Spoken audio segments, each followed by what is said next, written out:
the world is moving at a pace where I, in some cases, don't recognize myself. On this album, there's a song that wrote itself. You know, like it was like on my chest and I just needed to get it out. And that's, to me, the furthest away from where 14-year-old me could have imagined myself. I don't trust the world. Hey there, it's me, Rainn Wilson, and I want to dig into the human experience. I want to have conversations about a spiritual revolution. Let's get deep with our favorite thinkers, friends, and entertainers about life, meaning, and idiocy. Welcome to the Soul Boom Podcast.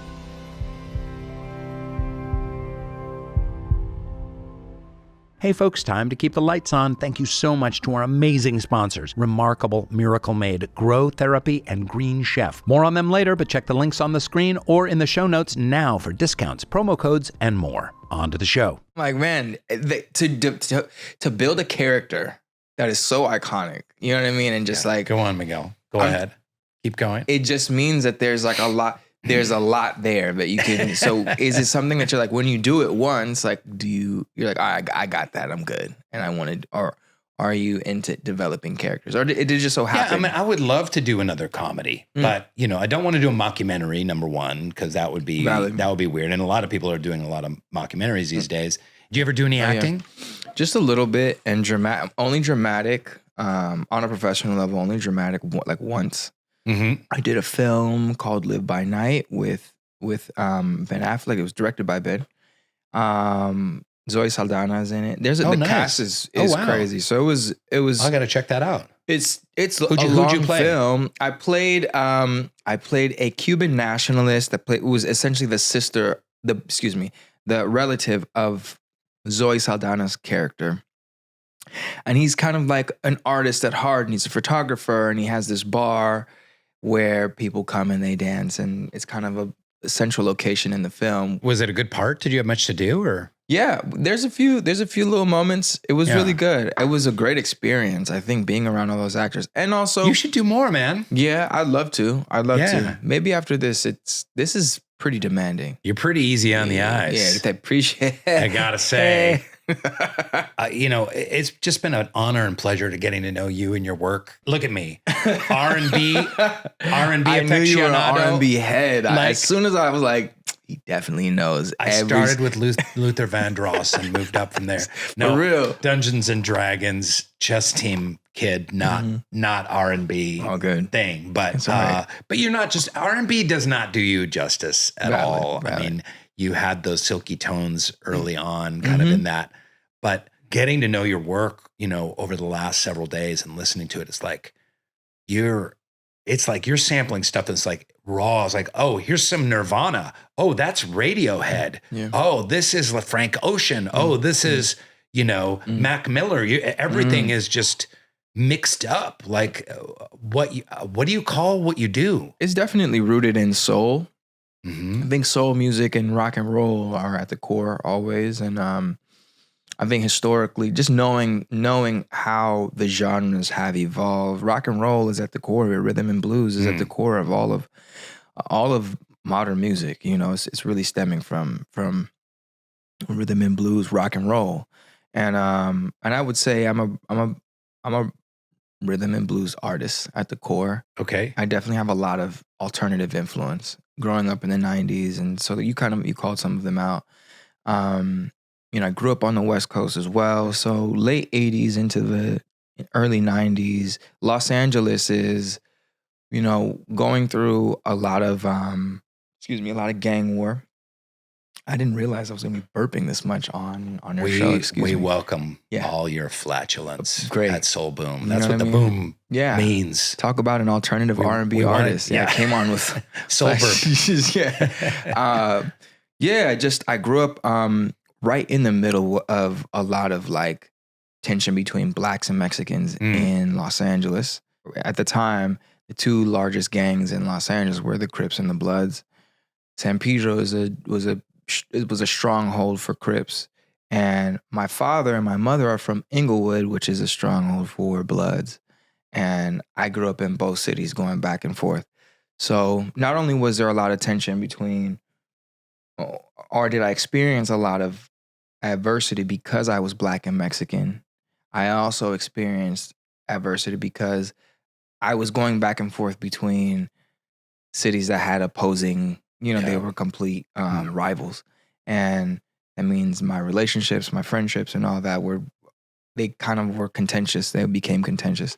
And yeah, I think a lot of that gives me a really interesting perspective. Just an interesting, lots of opposites, lots of opposing forces growing up, I think it's the juxtaposition of that kind of informs my music, which is what gives me kind of like, I have a lot of interest in blending melody, like pretty melodies against like more aggressive, music and vice versa. And that's, I think, what's made the music stand out overall. What were 3 songs that changed your life before you're 15? For All We Know, Donny Hathaway. I don't know that. Sing a little bit. Oh man. For all we know, we may never meet again. Before you go, make this moment sweet again. And love me tonight. Tomorrow was made for sun. Tomorrow may never come. It's a beautiful song. Oh, damn, it's incredible. That was incredible. Deep. It's a deep song, but made a big impact early on. I think that's one of those songs that taught me how powerful music can be in conveying an emotion that we don't understand. Because here I was, just in 20 seconds, it was like, oh, there's a lot going on there. Yeah. Yeah. In the lyric you're hearing, but I mean his voice and the tone and the pain and also there's a yearning. The yearning, yeah. But can we just hold on to this moment for one last time? I mean, for a kid who's never experienced love like that, to feel it deeply, I think it gave me a lot of insight on the impact of music and how important it is. What else? I would say one of my dad's songs is Bohemian Rhapsody. Sure. Yeah. My dad was a massive, massive classic rock like lover and just and that was always one of those ones that stood out again, where it was just like, what the fuck? Like, yeah. Can you do that? What? No. You can have an 11-minute hit song and with 20 sections in it. Hello? And go from Baroque to operatic to all of these, like, I mean, and it's still just like come in and it's rock and roll. It's crazy, So that song, and maybe another one is like, I didn't hear this before I was 15, but it's in the music. It was in and around the music my dad was playing, and it's Good Thoughts, Bad Thoughts by Funkadelic. And that song, those 3 songs, I think are key for me because they say something about the emotionality in music, how powerful music can be for emotion, and how possible it is for music to really transmute and to like just to over time you're just like I just feel this so deeply. Have you heard Good Thoughts Bad Thoughts by Funkadelic? No. What can you share about that? This song is like I mean, I know Funkadelic. I don't remember. Yeah, maybe I'm sure I've heard the song. You've probably heard it. It's maybe like it's like 8 minutes long. Or maybe it's like 8 minutes. Like first 4 minutes, it's just guitar. It's just guitar soloing. That's it. And it's spectacular. It's incredible. It is like you can close your eyes and you are transported to a whole other consciousness. And 4 minutes in, it kicks in and George Clinton is like, travel like a king. And he's like, be careful of the thought seeds planted in your mind because seeds grow according to their kind. And he's just saying It's like spoken word. It's like spoken word, but it's like mystical. It's mystical. It's, all of the like dial yourself in your beliefs and beware of those things and carry yourself with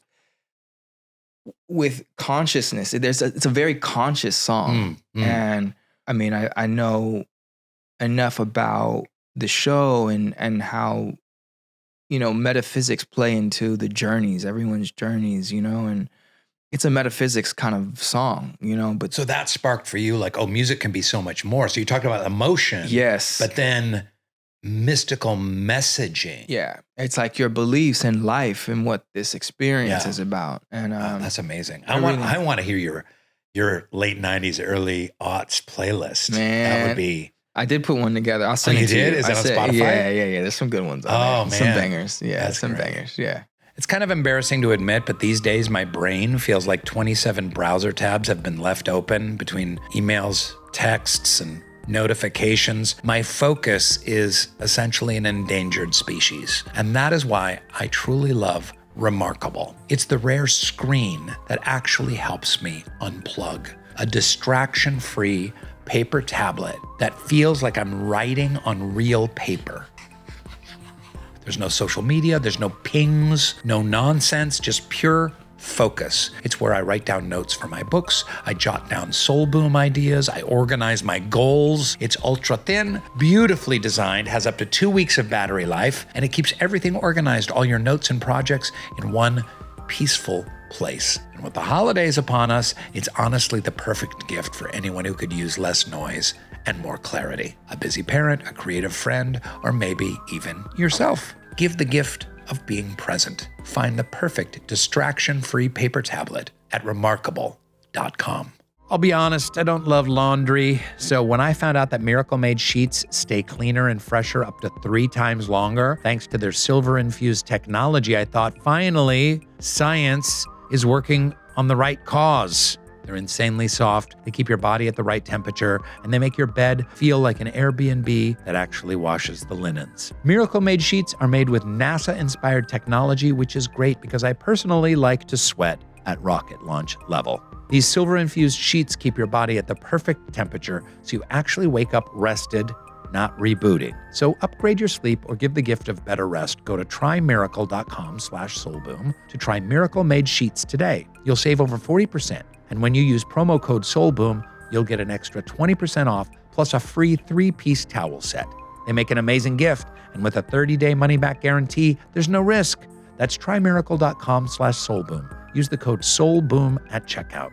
Thank you so much, Miracle Made, for sponsoring this episode. Hey, I wanted to give a quick shout out to our spiritual partners at the Fetzer Institute. They have just launched a brand new shiny website over at fetzer.org. That's FETZER.org. And it's full of spiritual tools for modern struggles, which is exactly what we're trying to cultivate here at Soul Boom. Fetzer believes that most of humanity's problems are spiritual at the root, and they're helping people plant some deeply soulful solutions. So I urge you to go poke around their new website, check out Fetzer.org. Thank you, Fetzer Institute, for helping sponsor the show and all of the truly amazing work that you do over there. Fetzer.org, that's FETZER.org. I was listening to this podcast, I forget where it was, and it was talking about emotion in songs. And it was talking about how country music is like music to make you cry. And I guess you could kind of say like soul R&B is the same kind of thing. It's just music to just make you feel. It just goes right to the feel centers. And a lot of folks, that are working class folks, they want that from their music. They want it in their car. They want it in the background. They want music that just goes bam right there. There's no thought. There's not even necessarily dance or whatever. It's just, rhythm. It's just going right to that feel center. What I love about country music is that it tells, some of the best songwriting, hands down, to this day in country music. I think the relatability, it really speaks to this. I love this quote about great art and great songwriting, and that is that you find great songwriting is finding yourself in other people's details.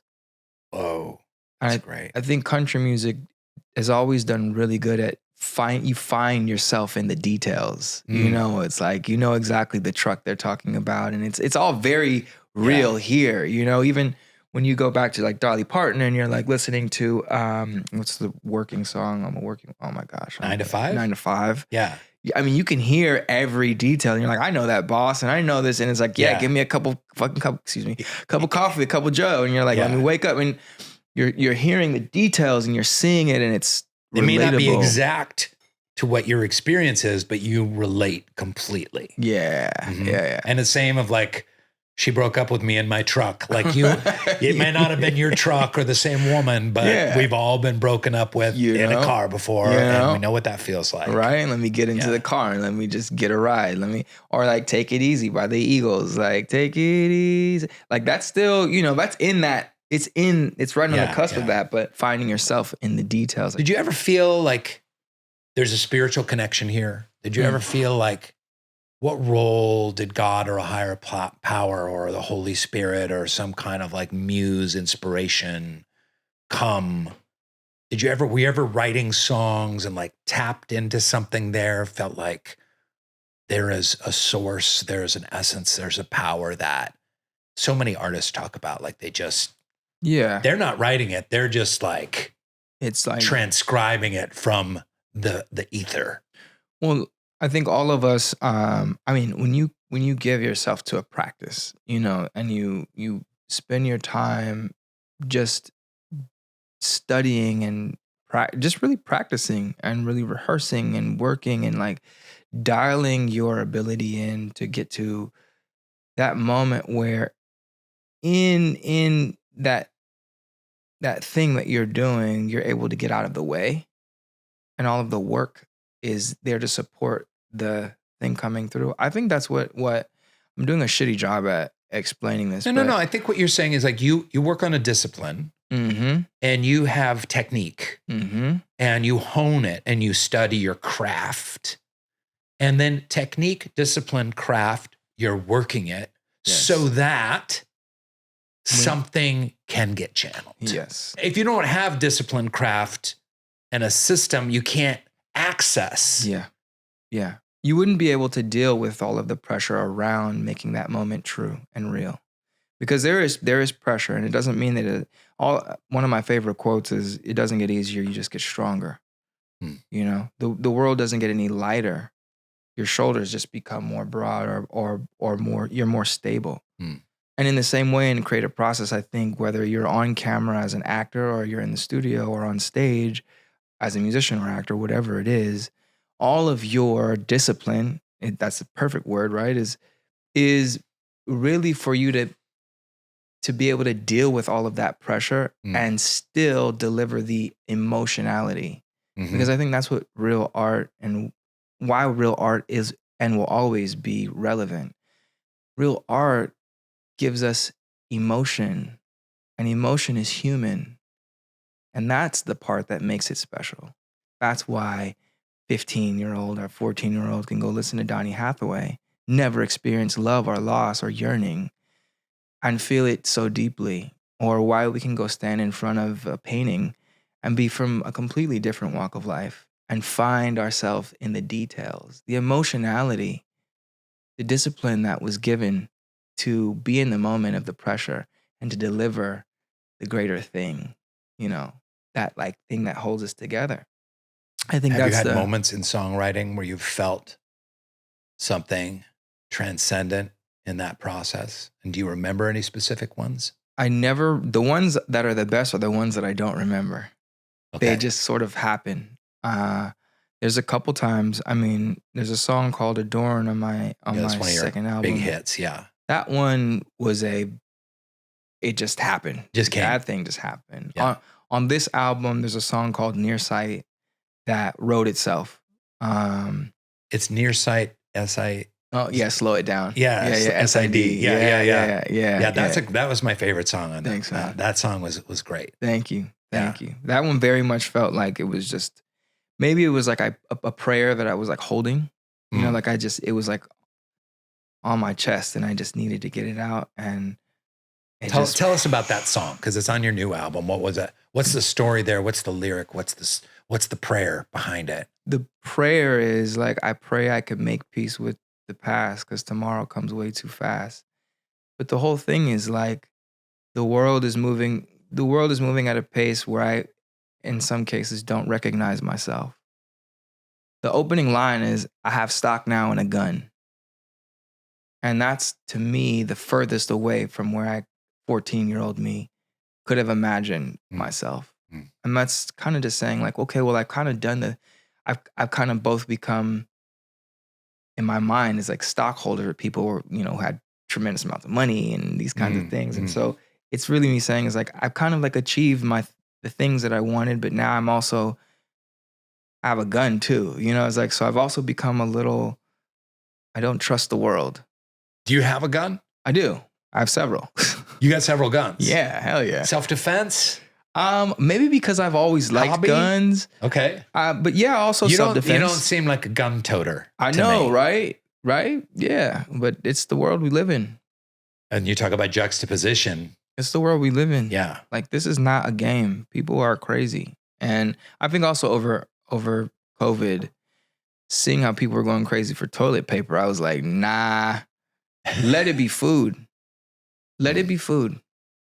Then we'll see how people start acting. Let people start really feeling the bullshit, and it'll get real. So also, when you have a family, you really start to think different. And I think that's also been a big part of my, my perspective changing. Yeah, so slow it down is, me kind of just looking at in real, and I'm telling you, the verse is, I got stock now in a gun. I'm watching TV and the news now. All the summers I got to run. Now I got to do shit. It's like I have to really like be a grown up now. I'm older, and I have to be responsible. And I think it's just a part of life. It's not like life-changing lyric, but it's real and relatable lyric, And the chorus is just asking. The chorus is the prayer. It's like, so slow it down for me. I may never feel this way again, and really just wanting to appreciate the moments right here and right now, because things are moving fast, and they're moving faster every day. It feels, Yeah. So yeah, that song's one of those ones that wrote itself, and it kind of channeled through, as we were talking about. Yeah. Yeah, we got to talk about this gun thing, man. No guns for you? No guns for you. I tell you what I'm going to get, though. I'm going to get a pellet gun and kill these goddamn fucking invasive gray squirrels all over my property. Oh, are they all over the place? They eating all my avocados. They're chewing on my irrigation lines. I got a little orchard, a couple of acres. Let's go. And they're invasive species, these critters. Is it? Yeah, these ground squirrels. Okay. And getting rid of them is hard. You have to trap them and kill them, which is, it's better to just like, bing, pick them off. Yeah. You can capture them and like go set them free somewhere else, but that's illegal. We know it did get you. I don't know. But if you want to bring your Glock out. Yeah. And I've got my pellet gun, we can take care of some. All right. I'm happy for a little target practice. Sorry, it sounds humane. This sounds fucked up. It sounds really fucked up. Oh my God. I don't know that we'll use this, but maybe we will. Yeah, probably not. The audience is going to be like, this is not the kind of conversation we thought we were going to tune in for. What's your spirituality like? Do you have a spiritual practice? It took a lot of meditation to kind of get to the fortitude, I think, to be able to do this again. Why? There's a tremendous amount. What happened between 2018 and now? Yeah. Well, before then, I had found meditation, and I think what it did for me was, in the moment, help refine my vision of what I wanted to experience in life. But I didn't do enough deep work to really fortify where my motivations were coming from and the why, and what holes I was trying to fill, so to speak, what things within myself that needed addressing. And so what are those things? Just a lot of anger with the way doing what you think is best for your children. And I mean that for the way that my parents did what they thought was best in their own way for their children, maybe kept me from really like fortifying relationships in my life. Not just with my parents themselves, but with friendships and all of that. And I think I had a lot of resentment, ironically, to my mom. And I found that out later in life. And that was, it's a lot to deal with, because it's your mother. I don't think I've ever said that. I'm glad that I've had the conversation with my mom, and we've really had like the kind of conversations that you hope to have with your parents when you say something like that, It's hard to hold those two things in equal measure. Like, I have resentment at you and I adore you. Yeah. At the same time. You hurt me and I would be nothing without you. Yeah. Yeah. That is crazy. And no amount of meditation was going to fix that for me. Did you get some therapy around this stuff to help you? Yeah. Oh my God. And the trippy thing is I was doing therapy. I've also found therapy after I found meditation. So meditation became a big part of my spiritual practice around my third album, an album called Wild Heart. And a lot of that really informed the spirit of the album, which is really that everyone should find what they love and let it kill them. Classic Bukowski, it's like, find what you love and let it kill you. Just whatever it is that inspires you and excites you in this life, like, do it. That's the spirit of that album. I did that, and I still found that I felt really empty. And it led to a lot of turmoil in my life. And it was a trip because here I was, I'm like, man, I found meditation and I feel like I'm like really clear about what I want in my life and all these things. And I was still creating a lot of chaos.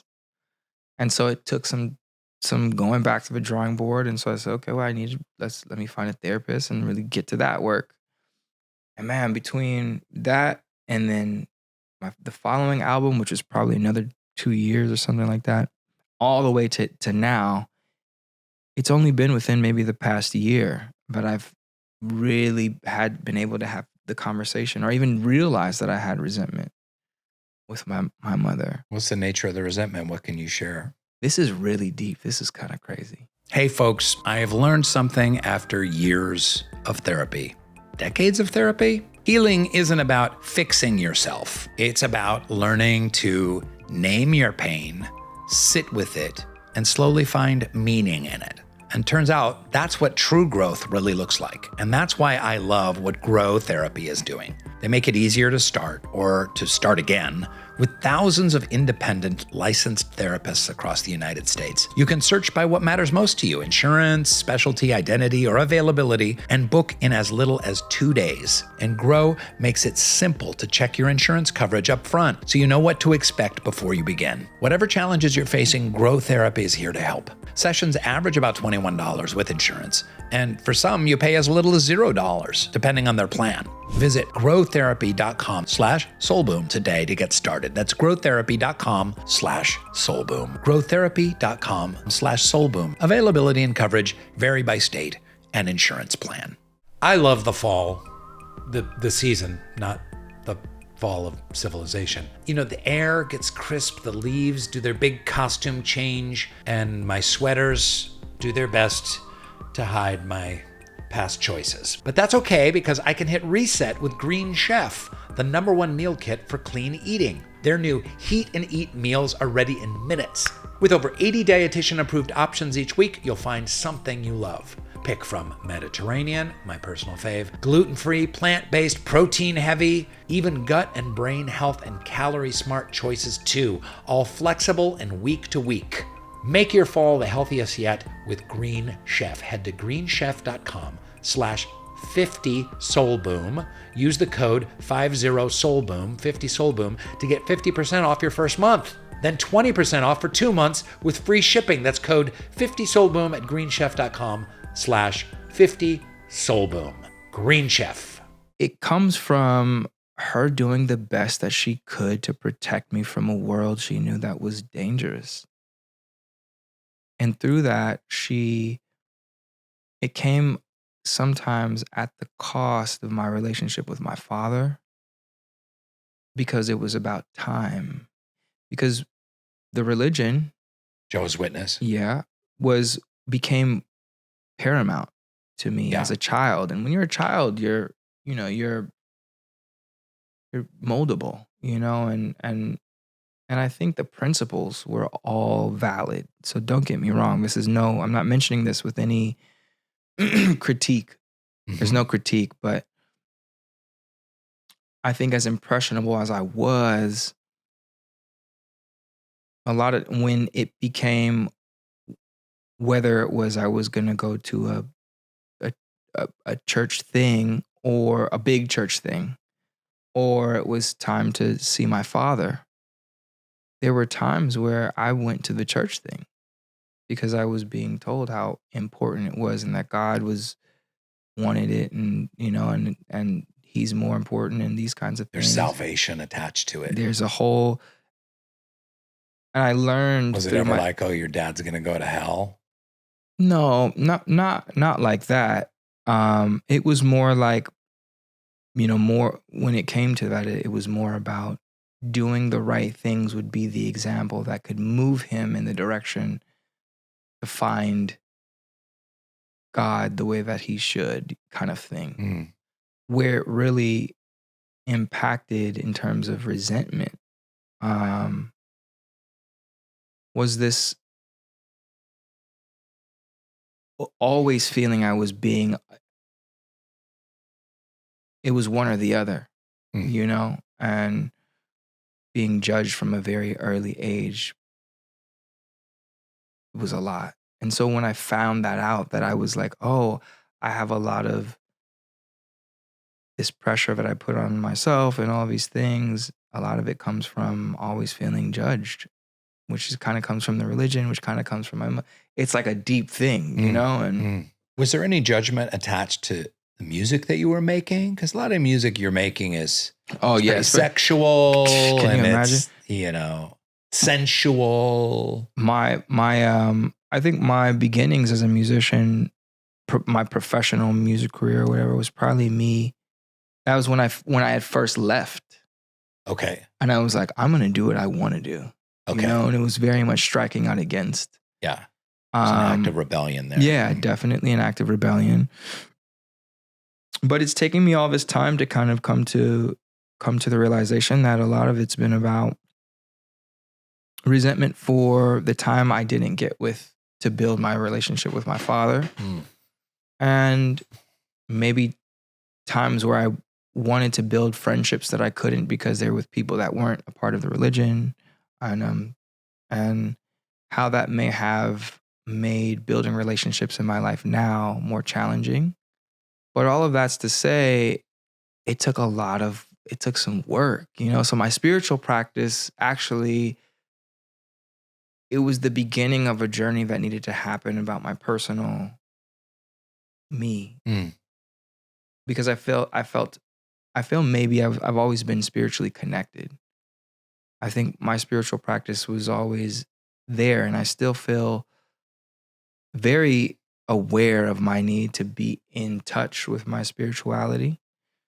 But the mind and the spirit, two different things. The mind is a program. You know what I mean? It's like programs are running and consistently on and meant to compute. And I think figuring out the separation was a journey in and of itself.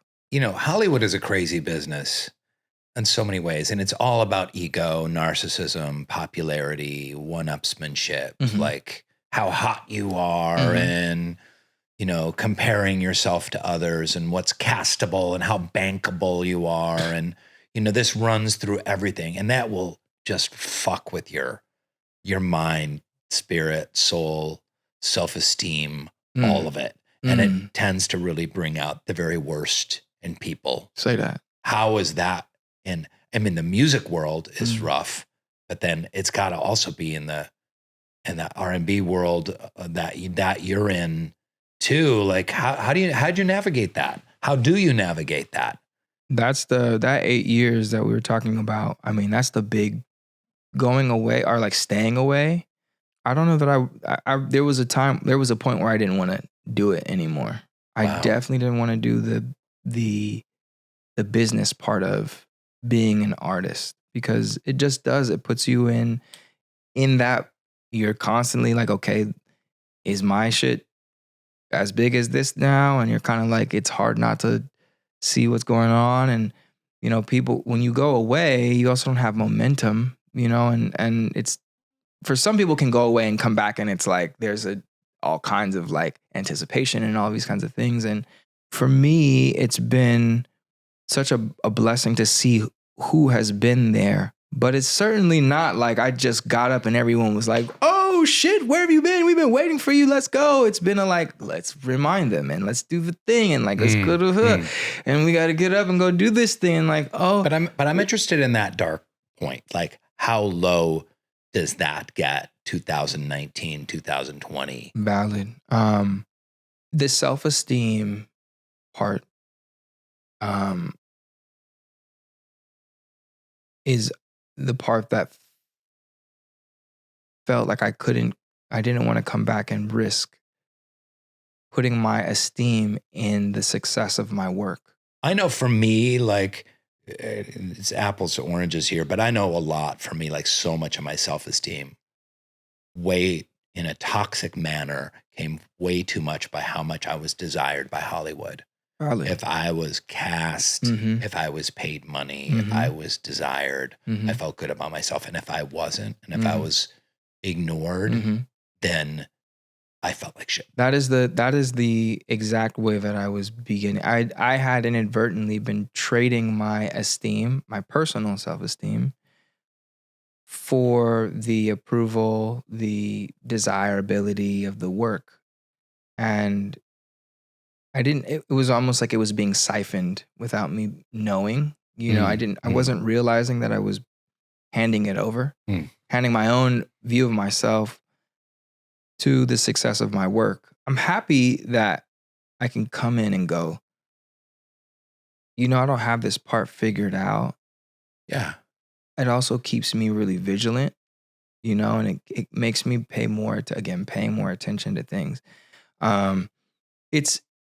It's not, there's a tremendous amount of gratitude that I have for it not being like crazy, you know, there's that part, because I still get to do some normal thing, you know, and don't get me wrong, I've had a #1 record, you know what I mean? Like we've done some things, right? But the ego is a motherfucker, you know, and when you start to compare and then your next one isn't #1 and you're like, then it's easy to start looking at it. So I went away because Where's the single? Yeah. Oh my God. Give us the hit. You're like, shut the fuck up. You really do become, you put yourself in a position where it could be a challenge to keep your shit together, you know? And I didn't know if I wanted to come back for that, but. What allowed you to come back with chaos? You know, the lesson I've learned over this journey in my career is and that's why I think I love your show. I love your show, and I love that you own your audience. It's a lesson I learned the hard way, because I started and I had radio success. I had success early as a professional recording artist. But I didn't own my audience. And every album I've been inching closer to having a more direct connection with my audience, so that whichever way I decided to go creatively, they would be there. And I know that that we were having a conversation, and there was growth that was happening between us, and that we could continue to talk about these things, whether it was through the music or if it was through my ways of communicating with them. Owning your audience, man, I think is the biggest, it's finding your people. Finding your people in this life, I think, is especially for creative, is probably the best and most sure way of protecting your peace, because you're no longer trying to satisfy the numbers or someone else's gauge of the success. You're successful in the communication and the exchange, and that audience is going to show up for you and for that. And that's one of those things that and we were talking earlier before we started recording, like that's one thing podcasting does give you. Is it like, really does. It really does. There are more people here interested in what Rainn Wilson is talking about with guests around spirituality and mental health and transforming the world, rather than Dwight fans. Right. You know. Right. And as iconic as Dwight is and will always be, and relevant as he will always be, they're not here for you to do his voice and to be act and react and all of those things and put on the shirt and tie, and like they don't need that from you. Although you saying that now makes me think I need to do a Dwight podcast. No, you don't have to do it. I mean, if I showed up just as Dwight and he just had a podcast, just with like farming techniques, but it was Dwight Schrute, like, it would probably get millions of views. You know, maybe, but is it something that you want to show up every day and do? I don't know, you know, but it's in the same way that you're like, you can show up and go, I want to talk about these things. You know, I want to get insightful conversations around, like you said, spirituality, around mental health, and about changing the world and how those things affect change in one's personal world and how that then affects the world outside, right? I had to find that part for me. Like, what was that thing? And for me, it was one, having a conversation deeper than love and sexuality and the things that I think people have found in my music previous to this album, and having human conversation about the challenges of change and growth. And that's what this album is about. More importantly, it was that I'm striking out in my own direction, having deeper conversations with my audience, and then using that to kind of talk through how we support creativity for Black, Latino, brown artists that are left of center like myself, who have something to say, you know, and that want to talk about more than just the surface level shit, because this world is, again, we're trying to slow it down. It's moving too fast. A lot of the changes are happening in a way and in directions that feel like they're out of our control, and they're not. So talk about that being at the center of, you know, Black and Latino artists or mixed race artists that are also trying to do stuff, you know, out of the box that you can't quite put your finger on. So many of the songs on this new album, you're like, I don't know what kind of music that is. And I love that. Word. Thank you. Yeah. That's like going back to the conversation about finding ourselves in others' details. I think the stories that we need told now they have details that we didn't know we could find ourselves in. And I think more often than not, we're seeing the same stories told, you know, whether it's in Hollywood or whatever, in music. It's like, let's tell some fucking new stories, man. And that's where we find more of the humanity and again, the emotionality that brings people together. I think I could spend my next 10 years doing that, you know? Nice. I could do that. I could wake up and be like, all right, well, I'm going to get up and I got to go, son. I'm going to go spend my time, but I'm going to spend it in trying to help tell some stories that matter. I'm at, hopefully, bring people to the table to talk about the things that we have in common, and also address the things that we don't, so that we could come to some kind of like agreement, because right now there's a lot of this dividing and separation. Yeah. Let's talk about that.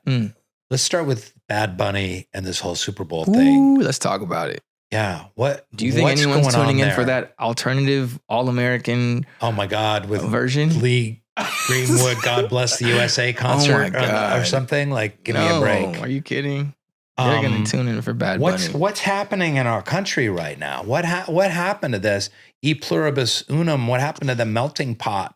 And like diversity becomes a dirty word. Like this is what made our country great. The fact that I'm sitting down with a Black Mexican soul singer who's doing out of the box, like electro production, rock shit at the same time. And we're talking about Bad Bunny. This is what makes America great. It is. Not again, it makes America great. Yeah, keeps America great. Keeps I think we America forget great. that was cutting edge. This is a cutting edge idea. Someone sent me a tape of Ronald Reagan talking about how everywhere you go in the world, you can move to Germany, you're never going to be German. You can move to Japan, live there, you're never going to be Japanese. You move to America, right? You can become American no matter where you come from. Right. Like, this is a great human experiment. It's not working. Yeah, it's definitely not working the way that it was. We want to. Yeah. But, and Bad Bunny, hello, he's America. He's from Puerto Rico. That's America. Let's say that. That's right. He's one of the top. I don't get me started. Global artist. Global artist. One of the top global artists, man. And good. The music. There's some global artists that'll be like, it's feeling a little manufactured here. Yeah. Look, I think money is not culture. And I think the country has been about money. And I'm definitely not a historian. I'm not a sociologist. I'm not any of those things. I'm not a politico. I don't know all the shit. So listen, I'm what I have to say is coming from, like you said, Black and Mexican. I made a grunge R&B album called Giles. I'm telling you how I feel. I think the culture here is money. Money is not culture. It's not a safe culture. And the more we pretend that anything is going to move for anything other than money, the more we do ourselves a disservice. So my personal opinion is that understanding that the machine is fueled and the culture here is about money, all change should be and will be affected by money. The more you understand how to affect money and how it flows, where it goes, the more leverage you have. And I think that's pretty much where the rest comes down to, again, coming to the table, organizing, deciding how you want to direct and redirect or not direct your money. The more clear we become about that and organize a way to really push what we want in that direction and spend money in those directions. Here at Soul Boom, we're about a spiritual revolution. Word. So a transformation, both personally and societally, based on universal principles. And well, if you ask me a question about this country, I don't think that's a spiritual question at all.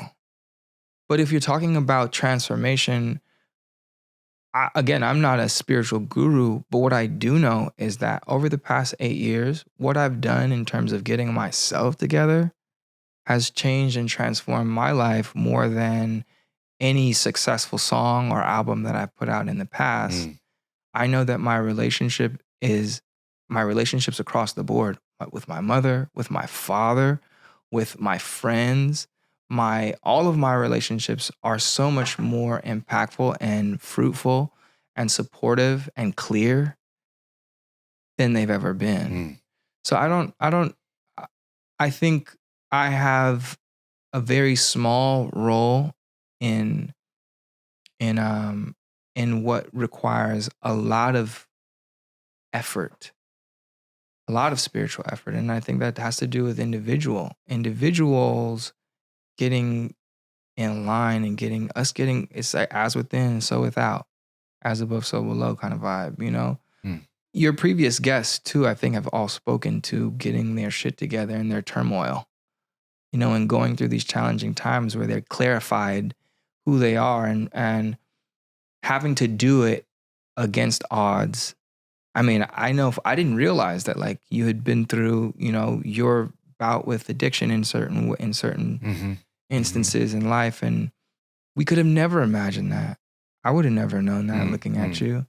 And so you look at that and you go, look at everybody out here. Everybody's dealing with something that no one else knows about. I didn't even know that I was dealing with all of this resentment, and it was mine.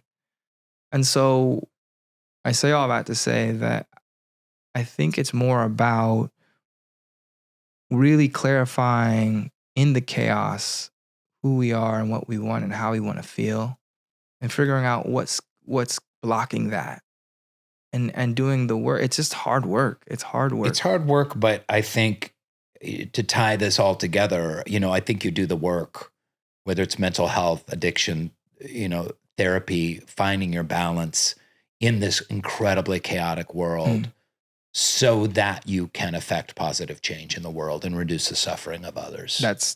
So you do that work not as a be all and an end all, but then you get to carry that forward, and you can help. It can be in a small way. It can be with siblings, in your family. It can be in your, in your cul-de-sac or at your church or whatever. But that's you can spread that. And as an artist, you have a charge to spread that. It's valid in your music, in your work, your work. We do the clarifying within, right? And you strengthen and you stabilize everything that helps you hold the weight up. And the stronger we become, the more weight we can carry. And I think it is that, it's a little bit of inch by inch kind of thing, right? It's the more clear I've become, my vision and what I will wake up and show up for is about supporting others, right? And you hope that ends up kind of continuing on, and that sort of spreads virally. And you get to bring that to Angel. That intention, man. Angel. Angelito, yeah. That's what we're hoping to do for sure. Yeah. You hear the word soul can mean a lot of different things. What does it mean to you? Soul to me is the absolute knowing and connected voice and motive that we're born with, the thing that knows exactly where it's going and what it needs and what it wants, and has all of the principle and all of the humanity, all of the goodness. To me, I think the soul carries all of the knowing and the connectivity that we deserve and we yearn for in the experience. And all of this experience. And it's what carries us through in the moments where we don't have the answer. It's the something that's like underlying the driving thing. That's to me what the soul is. All right. I like that. Coming from a soul singer, how do you think the word soul intersects with soul music? Deep emotion and deep emotional connection. I think soul music is meant to, again, really convey feeling. And that's, again, why my understanding of art and my appreciation for art has so much to do with the emotionality of it. It's the thing that's like, it may not be a word. It's the feeling that came through the note. Note may not even be perfect or right. It could be completely wrong. Yeah. But it's the feeling in it. And it's that connectivity that I think soul music is why it's been so impactful. Yeah. It's emotionality. Give me your testimony on D'Angelo. We will forever celebrate funk and soul and innovation in the spirit of rock and roll in the cathedral of voodoo and Black Messiah. Because he really built a world that no one else could architect in the short amount of time that he did.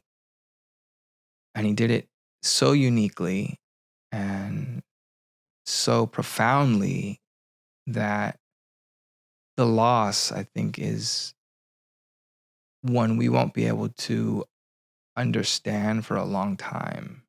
I don't think that just culturally, we just won't have it. So we're going to celebrate in that cathedral, man. Is there a track or a moment from his work that really speaks to you the deepest? Different ones for different things. I think Africa, I go back to every Sunday. His cover of Africa, I can go back to that and just it's transformative. The sound of it is ethereal and ancestral, Mm-hmm. and beautiful. And there's so much hope in that song. I think I'll always go back to the charade for the homage and for the message. I think that drove his soul. I think freedom, there's a lot of freedom in the DNA of his work. Also his connection to God. I think you can find in that. And I could be wrong, but I think that his awareness of the human experience is in the charade and the struggle to remain human in a world that's becoming less and less humane. And to remember that we are really souls having a human experience, I think that's where I go to him for. So D is gonna be the world. I keep saying this, but the world will never sound the same. Happy holidays, Soul Boom fam. I'm feeling so festive this year, mainly because I'm wearing our brand new Soul Boom holiday sweater right now, and it is absurdly cozy. It's got the perfect mix of cheer, weirdness, and spiritual energy. And if you are hunting for gifts that don't feel generic, our merch store makes it so easy. We've got thoughtful, beautifully designed shirts, we've got hoodies, we've got mugs, we've got sippy cups, and yes, this gloriously ugly holiday sweater, all made to spark conversation and remind people what Soul Boom is all about: meaning, connection, and looking good. So if you want to give someone a gift that actually says something thoughtful and doesn't look so last minute, go to soulboom.com/store. That's soulboom.com/store. Grab a hoodie, a mug, or this delicious holiday sweater before I buy all of them. Happy holidays. You've done all this work over the last 8 years. You've come out with a new album about this struggle. Got some balance in your life now. You're a dad. What does a spiritual revolution look like to you right now? We're so divided in this country. The mental health epidemic is so insidious and pervasive with young people. There is what they call now a hope deficit. Like young people at a level of like 40% do not believe that positive change is possible in human society. What does a spiritual revolution look like to you doing, a grunge R&B album, coming back out as a musician, as an artist? Because can't artists lead this charge? Think about the 60s and early 70s and the counterculture revolution. And the civil rights movement and the Vietnam War and how the arts were just center. And they don't seem to be that involved in like some very deep social transformation right now. What do you think? What does a spiritual revolution look like? There's a lot of instances, most that you've mentioned, that had, like you said, the arts were reflective of the time in a way that gave voice to the change that needed to be made. Exactly. But it wasn't without a lot of organizing that those songs, that those artists, that the events that were put together, it wasn't without a lot of organization that those things would have just been shouts in the madness. Yeah. Sometimes we look at the photos of revolutionary times and we think it's all about the front line and people are raging and, Molotovs thrown and people are at, we shall overcome picket. They forget that it took a lot of organization. It took a lot of communication. It took a lot of phone calls and at the time it was without the internet. It was so much harder. Sure. Getting people to show up at the same time and do the thing. I'm just reading this new biography of Martin Luther King and like mimeograph, like sneaking into the school and into the church basement to print off the mimeographs one at a time and like note putting them on people's doorsteps of like, here's when the bus boycott's going to be. You feel what I'm saying? Yeah. So this is so much bigger than just artists leading the charge or giving voice to the people. so to speak. However, it's important to, I do subscribe to Nina Simone's, her point of view here, in that, an artist should be reflective, their work should be reflective of the times that they live in. I don't know if that's my age or my being a parent or being, feeling like I'm an adult now and it's my responsibility to do something about what I don't like here. But I do know that if there is to be a spiritual revolution of any kind, that it's going to require the coordination of a lot of people who are with the same intention. That there has to be a systematization somewhere in there. It can't just all be feeling. It can't be. There's just no, in a world now where it's even hard to decipher or distinguish the truth. Just the truth. Like, is that the truth? Is that a fact now? Yeah. I have to check like 4 different sources now to figure out whether or not someone got bombed or not, or if they're still, it's like, it's a lot going on. So even more so now, there has to be real organization. It has to be so coordinated, and it's not impossible. It just means that it can't be a shout in the void and just an emotional expression.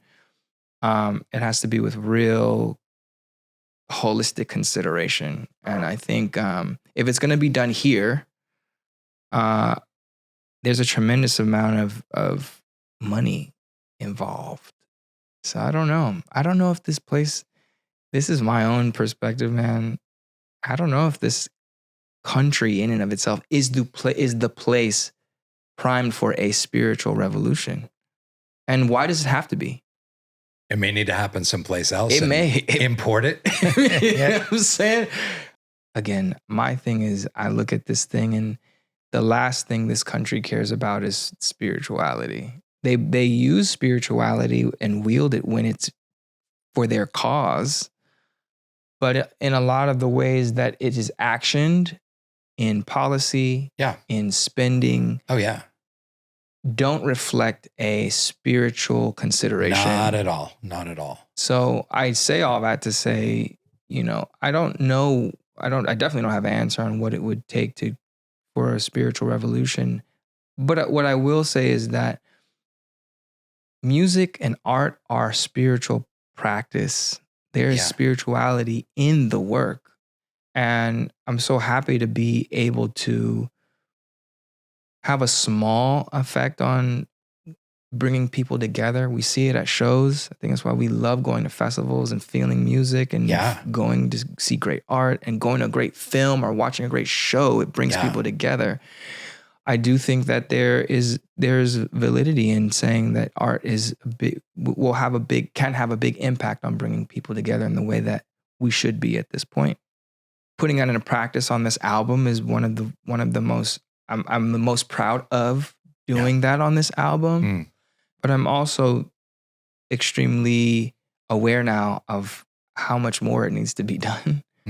So, I hope that there's more of these younger emerging artists that are really aware of their impact and how powerful it is to use their art to bring people together and to the table to have hard conversations, because it's the world that they will inherit at some point in time, and that they have an ally, that I'm here with you, and we want to find the solutions, and we want to help do the growing that needs to happen. So yeah, I mean, what do you think though? Just even off, like, what does spiritual revolution even look like at this point? Hurts my heart to the core to see how Jesus has been co-opted. I read the Bible a lot. As a Baha'i, I study the Bible. A lot of Baha'is don't, but I do. And man, the heart of Jesus, like, there has never been a greater being walking this earth. It's staggering, the depth, the level of love and wisdom, and that he brought to planet Earth is like nothing before or since. It's astonishing. Those stories and those parables are so beautiful. and people in his name spewing hate and calling other people like names. I just saw this video about some top like Christian political influencers who would say that they're born again Christian, calling people little bitches, like online. Like, how can you possibly pretend? Yeah. How can you justify that? So I don't know where the answer is there, but that's poisoned the other side against Jesus and against the truth and beauty of the Bible. So I too, by the way, like I still am like, I still read the Bible and still find all of Jesus, his story, the story of Jesus, all of the instances of his learning, his growth, his teaching, and the ways that he taught, extremely impactful in my life. And I'm like, I'm like wanting to make sure that I teach my son as well the things that I learned. I agree. Yeah. It's a trip that, again, we're seeing it leveraged in ways when it's to the benefit, but then in action, people are not acting like they are Christ. I don't want to say Christ-like, but you know what I'm saying? They're not acting in Jesus's name or example as they profess to believe. Yeah. Which is, and there's a big problem with that theologically, which is like, you don't need to act like Jesus because he's the Son of God. We can never act like Jesus. He's God walking on earth. So why even try? If you have faith in Jesus, that's enough. So there's a whole debate around that. And but isn't there a scripture that's like faith without works is dead? Yeah, of course. Right? Very good. Yeah, so is it like, absolutely. It's a trip. Again, I'm not. That's a big theological debate there. They're like, yeah, faith without it's a good idea to add some good works there, but we can never possibly be like Jesus. So why even emulate him? It's interesting. And there's just a giant disconnect. Yeah. Jesus talks about how he teaches in parables, parables, and metaphors. He starts the Gospels talking about, hey, I'm going to be teaching in parables. Right. So if you're really wise, you're going to be able to get the levels of what I'm talking about here. Right. But if you're not as wise, you're going to only see it at a surface level. Right. And then he throws in Gehenna, which gets translated to hell.